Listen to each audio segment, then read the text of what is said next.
வணக்க மக்களே, நான் திருநங்கை கீர்த்தனா, சிட்னி ஆஸ்திரேலியால இருந்து. நம்ம தமிழக சட்டசபை சபாநாயகர் திரு JCD பிரபாகர் வந்து ஒரு சர்ச்சையான ஒரு செயலை பண்ணியிருக்காரு. என்னன்னா ப்ரோ லைஃப், அதாவது அபார்ஷன் கருக்கலைப்புக்கு எதிராக குரல் கொடுக்கும் வகையில ஒரு போராட்டம் மாதிரி இருக்கிற ஒரு விஷயத்துல பங்கேற்கிறாரு. இதுல என்ன ஒரு விஷயம்னா, எல்லாருக்கும் அவங்களுடைய ஒப்பீனியன்ஸ் எல்லாம் இருக்கலாம். பட் பப்ளிக் ஆஃபீஸ்ல இருக்கும்பொழுது இந்த மாதிரி ஒரு விஷயத்தை பண்றது இட் இஸ் நாட் நைஸ். ஏன்னா எது நல்லது அப்படின்னு பார்த்து செய்யணும். அது ஒண்ணு.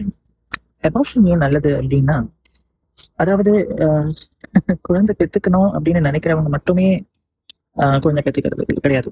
ஓகேங்களா? சில சமயம் மெடிக்கல் ரீசன்ஸ்க்காக அபார்ஷன் இருக்கலாம். சில சமயம் இன்செஸ்ட், அதாவது குடும்பத்துக்குள்ளேயே வந்து அண்ணன் தங்கைய கர்ப்பமாக்குறதோ, இல்ல பெற்றோர்ல அப்பா வந்து சொந்த பெண்ணை வந்து கர்ப்பமாக்குறதோ, இந்த மாதிரி எல்லாம் இருக்கும்போது இந்த கருக்கலைப்பு வந்து உதவும். அது மட்டும் இல்லை, நம்ம நாட்டுல வர நிறைய ரேப் என்னும் சைல்ட் செக்ஸ் அபியூஸ், இந்த மாதிரி நிறைய விஷயங்கள், ரேப் எடுத்துக்கிட்டாலே அதுல அடல்ட் அண்ட் சைல்டு இந்த மாதிரிலாம் நிறைய நடக்குது. ஸோ இந்த மாதிரி விஷயங்களை வந்து தடுக்கதான் முடியல. அட்லீஸ்ட் அந்த அன்வான்ட் பிரெக்னன்சிஸ் அதை வந்து தடுக்கலாம் இல்லையா? ஸோ அதுக்கு தான் வந்து அபார்ஷன் ரொம்ப முக்கியம், அவசியம்.